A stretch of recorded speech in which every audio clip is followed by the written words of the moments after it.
తెలంగాణలో ఏప్రిల్ చివర్లో DSC notification జారీ అయ్యే అవకాశాలున్నాయి. రాష్ట్రంలో ఉపాధ్యాయ పోస్టుల భర్తీ కోసం ప్రభుత్వం ఏప్రిల్లో నోటిఫికేషన్ జారీ చేసే అవకాశం ఉంది.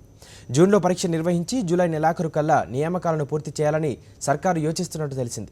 ఈలోగా అందుకు అవసరమైన అన్ని ఏర్పాట్లు పూర్తి చేయాలని భావిస్తున్నట్లు సమాచారం. ముఖ్యంగా టెట్, డిఎస్సి రెండు కలిపి నిర్వహించాలా లేక వేర్వేరుగా నిర్వహించాలన్న అంశాలను తేల్చడంతో పాటు వాటికి అవసరమైన నిబంధనలను కొత్తగా రూపొందించుకోవాలని భావిస్తున్నట్టు తెలియవచ్చింది.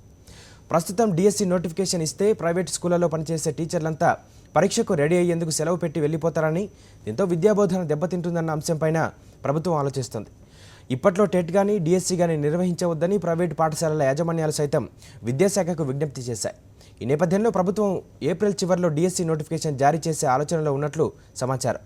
ఇలా ఉండగా డిఎస్సి ప్రక్రియకు సంబంధించి వివిధ శాఖల పరిధిలోని పాఠశాలలు, గురుకులాల్లో ఖాళీగా ఉన్న పోస్టులు తదితర వివరాలతో నివేదికను 3 రోజుల్లోగా అందించాలని సర్కారు ఆదేశించింది.